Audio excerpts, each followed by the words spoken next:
Yes. Okay, guys, so in our poster, poster number 2, we show our work studying the motility of cancer cells, their ability to migrate to distant sites. We studied by taking a physical approach. We studied the mechanical properties of cells, and by learning about those mechanical properties, we... by studying the mechanical properties of cells, we relate those to their ability to migrate. We find an interesting correlation between the density of the environment that the cells are inside to their velocity. And we find that unlike cars in a traffic jam, cells sometimes can move faster when they are in a denser environment. So if you will come to our poster right here, we will tell you more about it. Thanks. Fantastic. Rona Sharabani, please. Let's see if you can beat him in 1.5 minutes.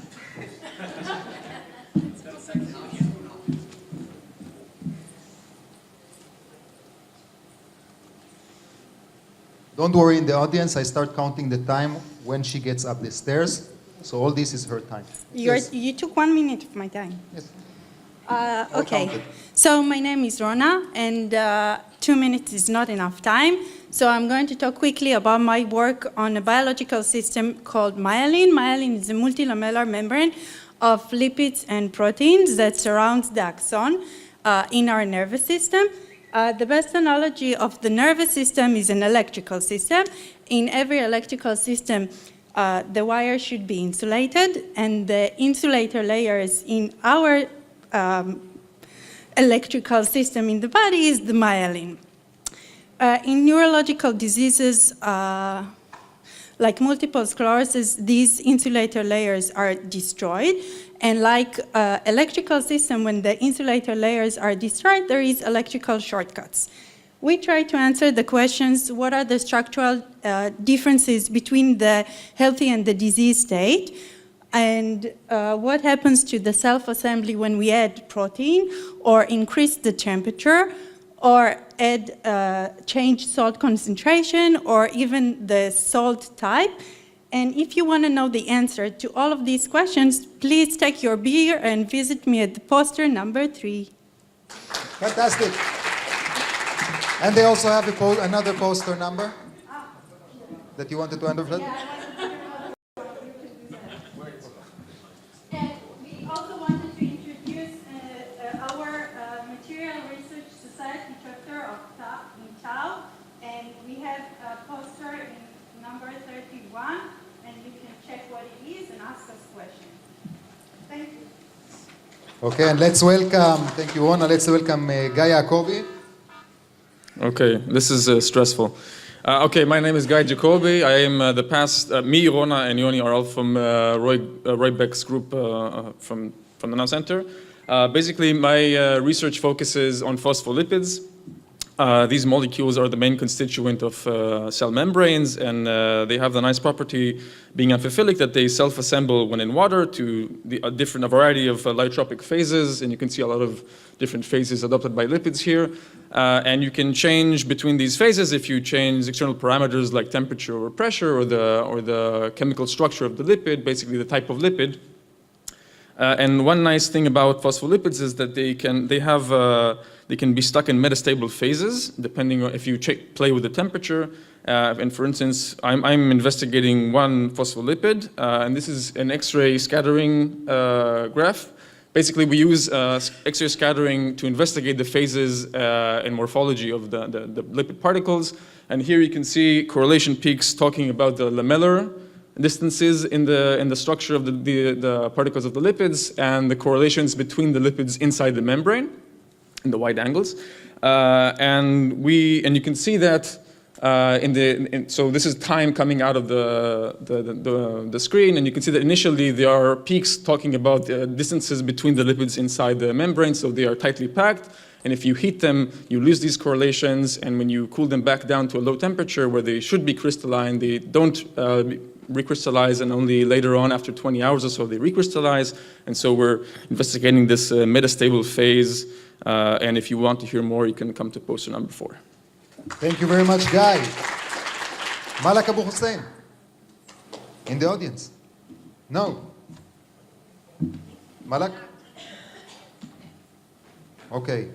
Okay, we just earned 2 minutes. Gary?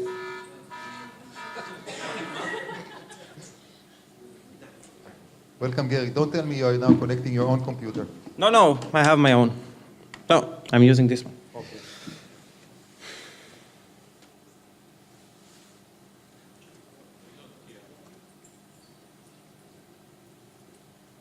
The one and only Gary Georgi.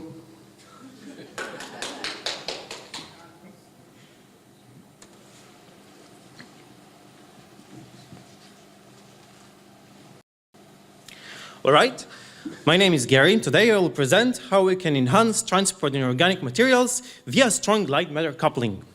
So, the problem is that excitons in organic materials are strongly localized and have a short-range transport of few nanometers only.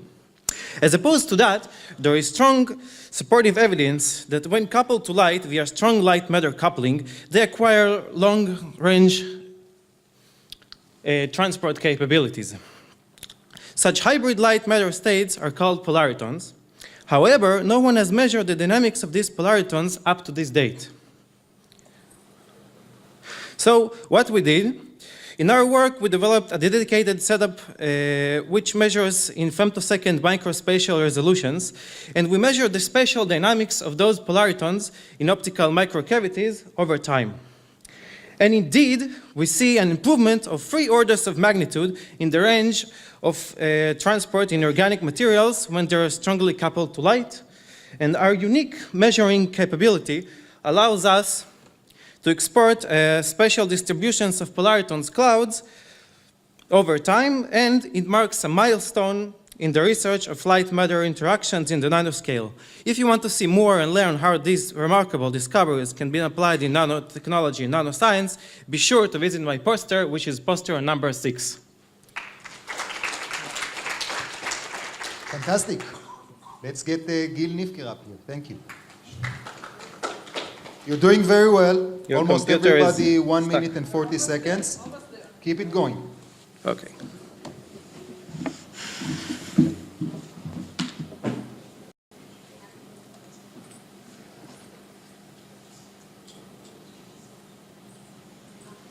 Okay. Hi, I'm Gil from Yuval's group. I'm going to present with a chemoenzymatic labeling of the epigenetic DNA modification 5-hydroxymethylcytosine. So what is 5-hydroxymethylcytosine? I will call it 5-HMC. It's a chemical modification that occurs in cytosine, one of the bases that composes the DNA. The presence of 5-HMC in the DNA has been related to cancer, to cell differentiation, and to many other biological processes yet to be found.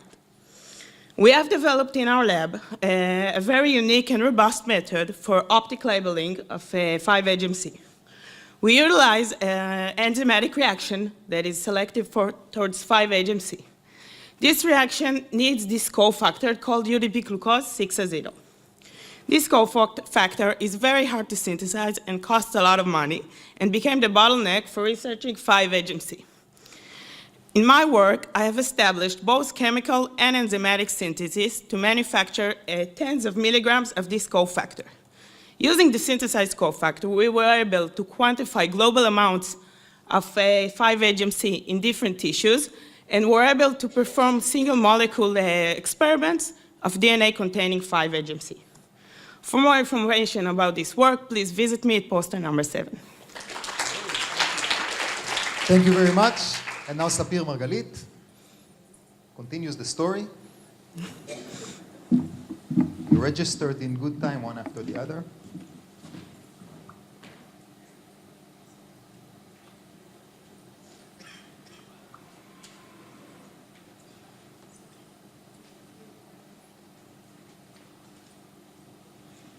Okay, so hi, I'm Sapir, and I'm presenting poster number 9 with my colleague Noah. So this work is also about 5-hydroxymethylcytosine that Gil already told you about. But what our project is about is assessing the 5-HMC levels in respect to cancer. So 5-HMC is an epigenetic DNA modification that alterations in its levels in the DNA was previously correlated with cancers. So we try to harness this modification as a biomarker for cancer. So Gil already told you about the labeling procedure, and then what we do is we image our samples either in the very sensitive single molecule approach or in a high throughput slides assay that we develop.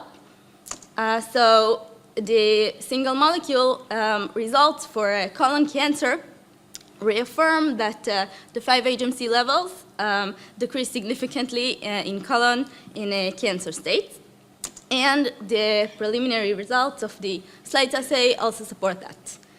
And Noah and I will be happy to elaborate more on our project in poster number 9. Thank you very much, Sapir. Let's welcome Dima Torchinsky.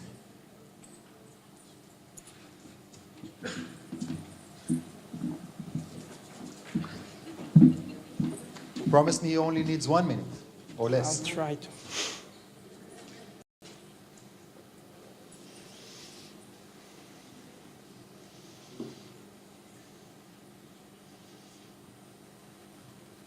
And Dima is very known in our group for his animated GIFs. So Yeah. So hi everybody, I'm Dima from Bowel Lab. And in this work we're trying to develop a fluorescent assay to quantify DNA damage. So when DNA is exposed to light or to oxidative agents, it undergoes DNA damage, which is basically chemical modifications of the bases. But don't worry, our body has a mechanism to repair this. Basically, we have enzymes that recognize the damage, remove it, and then enzymes that insert new nucleotides into the damaged site. So what we do, we trick the enzyme to incorporate fluorescently labeled nucleotides into the damaged DNA, which results in fluorescent spots on the DNA where the damage was. Then we image the sample and analyze it. So we can basically count the number of damaged sites on the DNA. And this is how we quantify the amount of damage in the sample.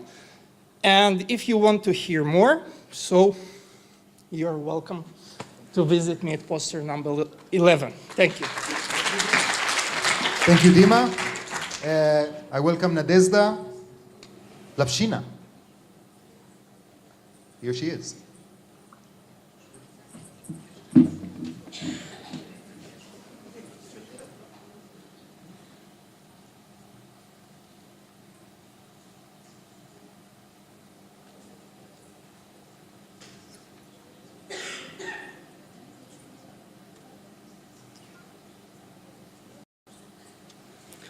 Hello, everyone. My name is Nadia. It's a bit shorter than Nadezhda. Yes. So, and my project is devoted to intrinsic visible fluorescence of peptide beta sheet secondary structure. I study self-assembled nanostructure from short peptides, and originally this structure do not possess any fluorescence. And after some treatment, we have so-called beta-folded sheet, beta sheet secondary structure phase, and then we see extremely high visible fluorescence in blue and green region. And if you want to know how we can get this beta sheet and all the procedure and all the results, please go to the poster number 12. Thank you. Thank you very much, Nadia. Asaf Gungol? Lucky number.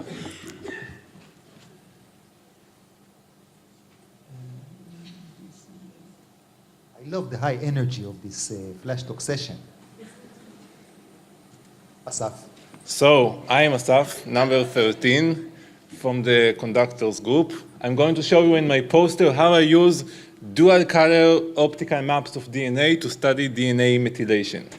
So traditionally, when you do optical mapping on DNA, you use genetic labels to label sequence-specific motifs and generate this kind. The data looks like this, and you can align it to reference map and basically get the address of the DNA, get DNA identification. I present you now a novel labeling reaction similar to what Slil presented, which is methylation sensitive, meaning that if the DNA is methylated, we don't get a label, and if the DNA is not methylated, then we see labeling. Simply meaning label non-methylated, no label, DNA is methylated. And how we use it? I combine both labeling reactions on the same DNA, meaning that the genetic labels, the traditional labeling, can be used to align the DNA to find its address. And then once we know what the DNA is, we can look at the methylation pattern or the epigenetic pattern to study DNA methylation. If you will come to my poster, you can see actual things we did with this. And first thing is a way to genetically identify or diagnose a disease which involves methylation called FSHD, and also how we can use in single molecule to study for the first time DNA methylation of gene promoters and other interesting features.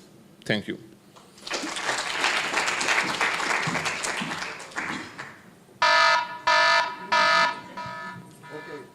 Thank you, Asaf.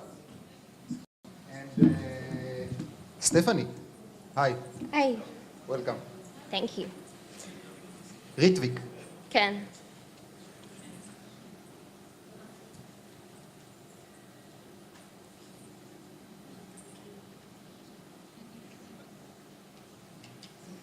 Okay.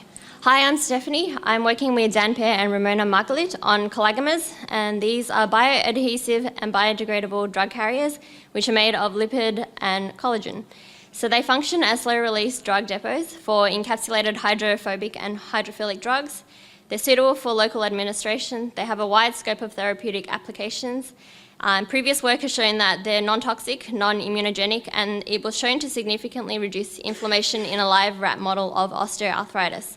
So in my work, I hope to develop collagomer formulations and test their potential for oral administration. So we researched some different collagomer formulations and determined that they were about 200 to 2,000 nanometers in diameter. The 7-3 formulation was the most homogeneous, and one particular crosslinker, EDC, was more useful than the glutaraldehyde. So then to model the kinetics of drug efflux to deliver to the inflamed knee, we separately encapsulated two drugs, diclofenac and dexamethasone, and as you can see, there was high encapsulation efficiency, and we achieved a variety of different half-life of drug release. We also tested their stability in simulated gastrointestinal fluids, and they were quite stable. So we hope to continue this work to see if we can progress this any further. And if you would like to hear more, please visit me at poster 14. Thank you very much, Stephanie. Let's welcome Edith. Edith Baylis.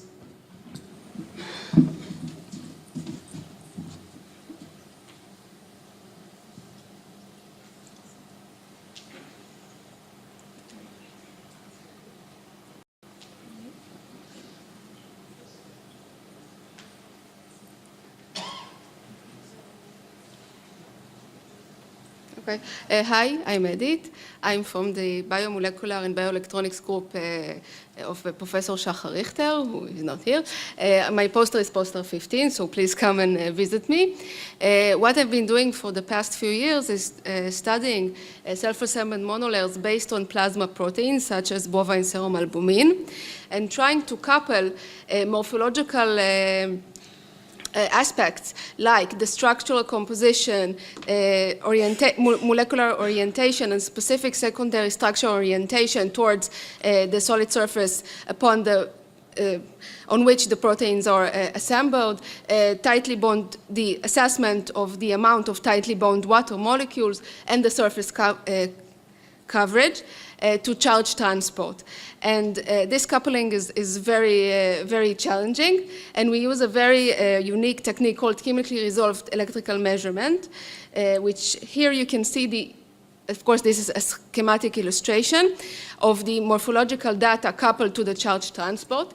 This will take me a lot of time to explain, so please come visit me at the poster. I will be very happy to tell you everything. But what we can see here is our final conclusion about the secondary structure within the protein molecules upon the assembly, the surface coverage effect, the tightly bound water molecules effect, and the schematic illustration of the creme measurement.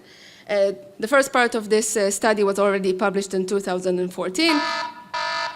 And that's it. Come visit me. Perfect timing. תמיר אדמון.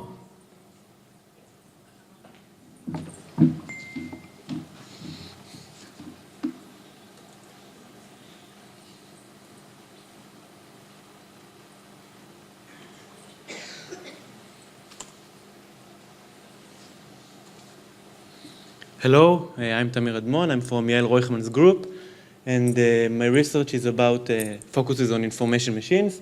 And the basic question is, can we extract more work than being applied in these systems? So the first experimental realization was made in 2010 by a group from Tokyo. And what they did was take a particle that rotates freely clockwise according to this potential. And with information, they made it rotate to the opposite direction. And you can see in this plot that the net power versus the feedback rate in this system goes down until a certain rate that we cannot get net work from this system. And this is a problem that was exhibited in several other information machines, and we overcome this problem. So this is our setup. We use the microfluidic channel with PDMS. You can see the basic model. And basically what we do is push a particle in this microfluidic channel against the stream, only with information, without any work that is done on it. And if you want to hear more, please come to my poster, number 17. Thank you, Tamir. רון המון.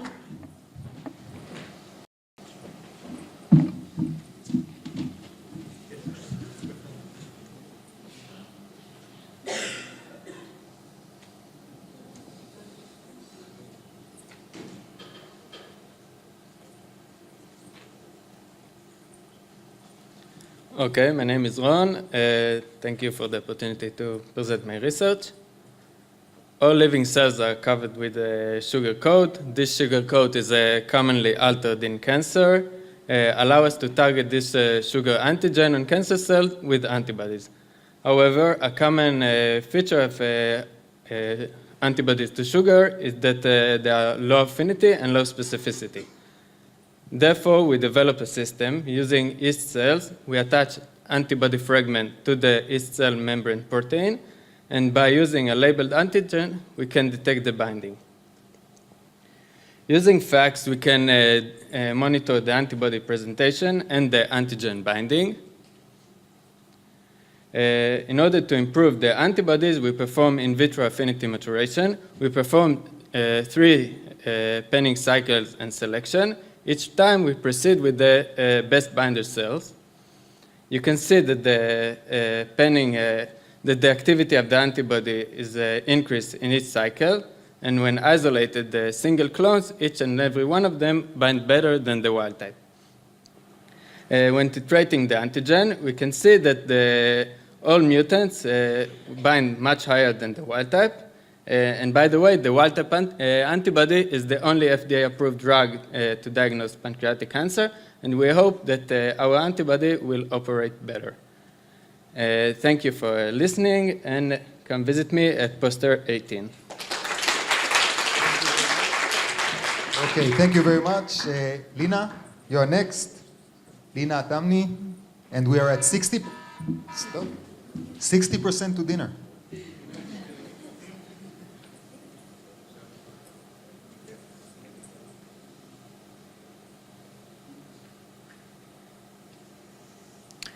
So hello all, my name is Lina Atamni. I'm under joint supervision of Yael Roichman and Nati Shaked. I will be presenting a technique for enhanced phase microscopy using shaping gold nanoparticles. Our goal is to find and synthesize a gold nanoparticle with a shape and size that can enhance the photothermal phase image signal and we can use it for label-free biomedical imaging and photothermal therapy. And you can see we used the 3 nanoparticles, 3 shapes. And in order to do that, we used simulation in order to predict the photothermal phase and heat map. And we validate these results using experiments. Thank you, and come visit me at poster number 19. Thank you, Lina. Niels, here, great. Niels Dams. Correct. Yes, I did it.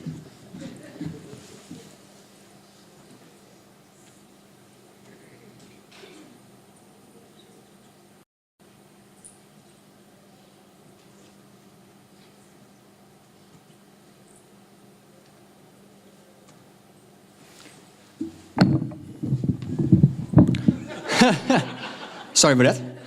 Hello everybody, I'm Niels. I'm willing to present my work. My work is combining nanotechnology with biology in order to come up with novel therapeutics against inflammatory bowel disease. So what is inflammatory bowel disease? It's chronic inflammatory conditions of the gastrointestinal tract. Which is driven by environmental factors, the microbiota and the genetics of the individuals. And what happens is excessive immune cell activation in the mesenteric lymph nodes by the dendritic cells, which are sampling pathogenic bacteria in the gut. So what is the driving factor behind this process? These immune cells which are activated are expressing a high affinity state of alpha-4 beta-7 integrin. And this is a signature for homing specifically to the gut. So this is a low affinity stage which can be activated and this allows the lymphocyte to bind MAdCAM1, which facilitates homing to the gut. I want to hijack this system and utilize a recombinant version of the MAdCAM1 in order to target specifically these lymphocytes. So what will I do? I generate nanoparticles, which we make using microfluidic mixing. Those are loaded with siRNA, therapeutic payloads, and can be decorated with the recombinant MAdCAM1, which will specifically recognize only the activated T cells which are actively taking part in inflammation in the gut. So you can see here the high versus low affinity conformation of the integrin. So first I produce a protein. You have to test if they really can distinguish between activated and non-activated cells. You can see very clearly the difference in binding. And this binding is retained upon conjugation to the nanoparticles, which you can see in this graph. So there's much more to show you about in vivo models and some diagnostic purposes using micro-PET-CT imaging and much more, so please come to my poster, number 21. Thank you. Thank you, Niels. Next, Hila Sharim.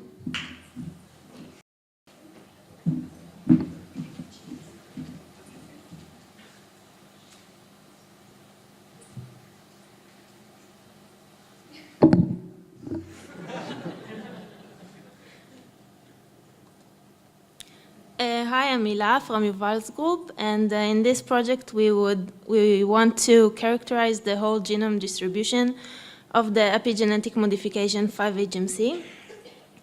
So what we do is we take long DNA molecules extracted from human PBMCs, and we fluorescently label them with two colors, where one is a genetic label and the second is an epigenetic label.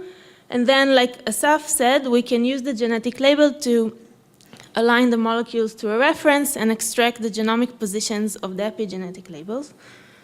And then we can do a global analysis. Here, for example, we characterized the distribution of 5-HMC along gene bodies in correlation with gene expression, and we show very good distinction between the groups. we can also use the single molecule aspect of the experiment to do single cell analysis. And basically, we cluster molecules based on 5-HMC density. And we can see here that there are two clusters, one with dense labeling and one with sparse labeling. And I would be very happy to elaborate at poster 22. Thank you very much, Eva. Next is Amir Oad.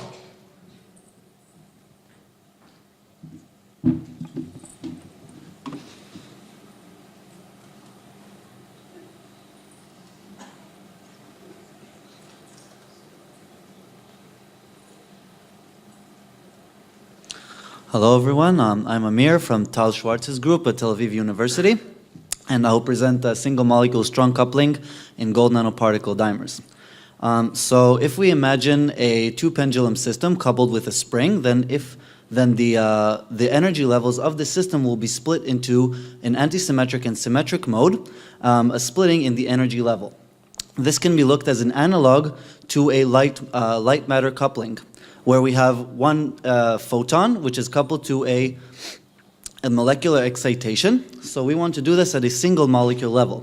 In order to do this, we have to minimize the mode volume of the cavity, since the coupling strength is determined by 1 over the cavity mode. In order to do this, this has been shown to be done with multiple molecules. However, this was done with only types of plasmonic resonances. So we want to do this with a dimer configuration in order to reduce the mode volume. And we show that this is possible in simulation with the right parameters. And if you want to know more about our experimental system, we do this with gold nanoparticle dimers connected with DNA. And we've shown that these are possible to achieve with TEM imaging. And we've managed to attach fluorescent molecules onto the linker strand so that the fluorescent molecules in the gap between the molecules where the electric field is strongest. So if you want to know more, come to poster 23. Thank you. Thank you very much, Amir. Next is Yonatan Yefet.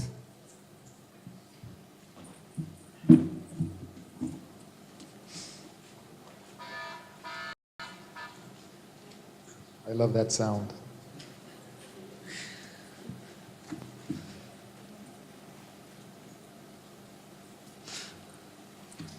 Hi, I'm Yonatan from Yuval's group, and I will present two projects in the same poster. The first one deals with the same stuff that Tzlil, Hila, and Asaf already talked about. We take DNA and we squeeze them inside nanochannels, and then we can image them and map it to the genome. So what I did is I used the same molecule that Asaf did in order to quantify the physical aspects of this method, this optical mapping method. And we managed to also validate the theory of polymer physics, ODAC theory, inside confined nanochannels, and also to really increase the resolution and the accuracy of this method. The other project, which uses the same nanochannels but for a different thing, is we try to see how we can measure the diffusion enhancement of a Feringa motor. So this is a really small motor, a molecular motor that we connected to fluorescent molecules, and by imaging it and activating it with UV light, we can increase the diffusion of these molecules, nanosubmarines we call them, by 2-fold. And more interestingly, we see that there's unexpectedly different step size distribution, and you can hear more about it in my poster number 25. Next is Anas Komparin.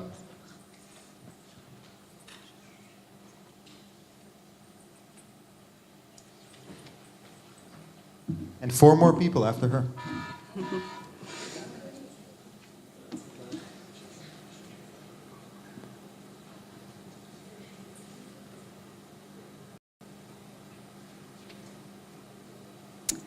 So hi, my name is Anna, and I'm from Ronitsachi Fine Arrows Group, and today I'm presenting a side-by-side comparison between two nanomedicine for delivery of anti-cancer drugs. Both systems are decorated with folic acid for receptor-mediated targeting to cancer cells. The first system is a polymer therapeutic based on a pullulan backbone, modified, conjugated to doxorubicin via a hydrazone acid-sensitive linker, while folic acid is conjugated to the polymer with a PEG spacer. The second system is the commercially available pegylated liposomal formulation of doxorubicin, modified by ligand post-insertion with folic acid. We characterize the physicochemical characteristic and the loading of the two systems, and we evaluate the in vitro and the physicochemical properties. More interestingly, when we injected the two systems in vivo to a murine model bearing cells overexpressing the folate receptor, we noticed that both the delivery systems are able to maintain and increase the anti-cancer efficacy of doxorubicin and decreasing the toxicity. Moreover, we were able to prove that both systems were able to abrogate doxorubicin-induced cardiotoxicity. So if you want to hear more about this project, come to visit poster number 26. Thank you very much, Anna. Next, Sabine Posi.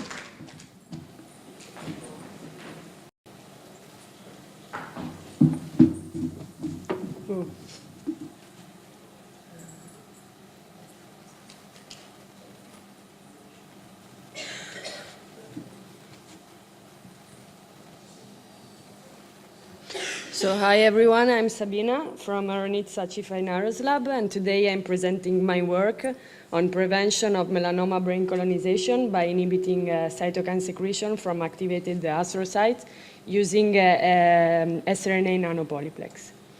So we hypothesized that targeting the pro-inflammatory needs induced by the paracrine interaction between activated astrocytes and melanoma cells is required to decrease the migration of melanoma cells. Sorry. Therefore, we silence the secreted MCP1 from activated astrocytes using sRNA. So to improve the delivery of sRNA, we used a Nanoscience polyethylene min and aminated polyglutamate. In this way, we can prevent the degradation of the sRNA in the bloodstream. So we obtain a neutral complex between the sRNA and our polymer, and also we obtain a fully internalization of the polyplex in activated astrocytes. Moreover, we obtain a decrease of mRNA expression and the decrease of secreted protein without any toxicity in the cell's viability. Furthermore, we use the neutralizing antibody that inhibits the migration of melanoma cells. Thank you, and for further information, come to visit me at poster number 27. Thank you very much, Sabina. Topaz Kaiser. Topaz? מצוין. תמר שחל. דוקטור תמר שחל.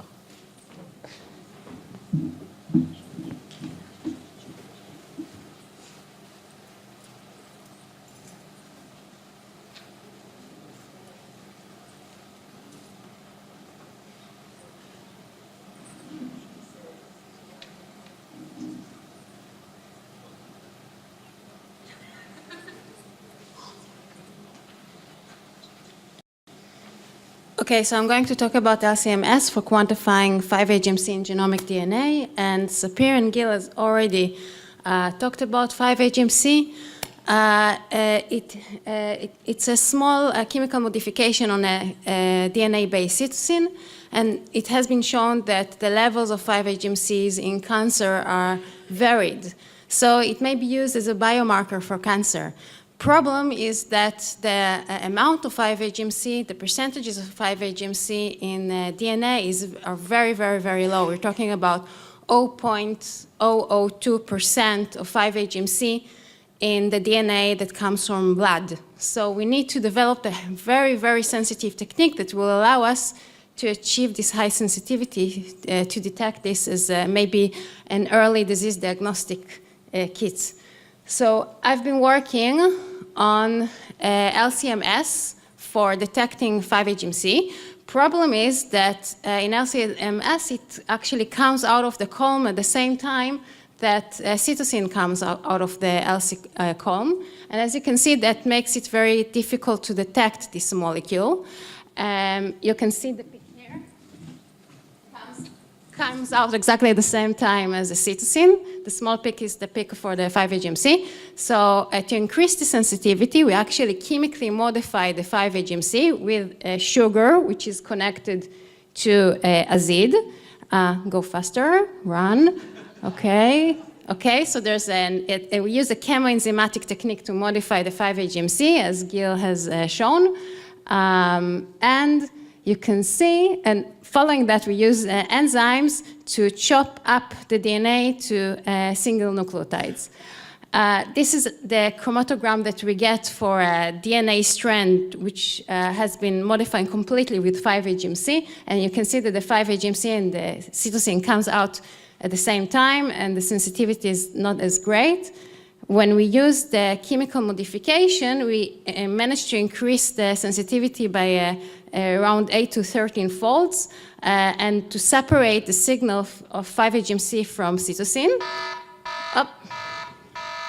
And if you want to know how to see the application of that and how we can actually take 200 nanograms of DNA, which is nothing, and detect very, very low levels of 5-HMC using this technique, then come to my poster, number 29. Okay, and to close this beautiful high energy session, Joao Conit.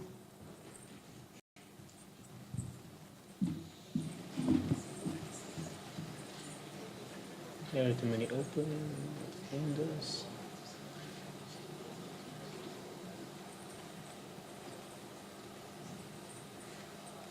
Okay, so hi, I'm from Professor Ronit Sachi Nano Lab. I'm João. My project was to develop polymeric nanovaccines functionalized with MNOs to target dendritic cells from the immune system to induce autoimmune responses to melanoma, and to evaluate the synergism between these nanovaccines and immune checkpoint therapy already in clinic. So this is basically our nanoparticles and how we build them, and the synergism between our nanoparticle and the immune checkpoint therapy. Our nanoparticles, the nanoparticles that we synthesized, they were spherical, and they did not affect cell viability of dendritic cells. The size range was, the average was 170 nanometers with a near neutral surface charge and a good entrapment of melanoma associated peptides. And they were highly internalized by dendritic cells in vitro. When we injected these nanoparticles, these nanovaccines in animals, they were able to induce secretion of inflammatory cytokines from splenocytes, and these splenocytes were able to kill melanoma cells ex vivo. When we injected these nanoparticles in tumor-bearing animals, they showed synergism when combined with immune checkpoint therapy that are already in clinic as PD-1 and OX40, and they inhibit tumor growth and prolonged survival, as we can see from the graphs. If you want to know anything else, come to visit poster number 30, I guess. Thank you. So we're ready to eat. I just want to tell you that there are going to be huge, amazing prizes for the posters. I cannot disclose any more information about that, but let's go to eat.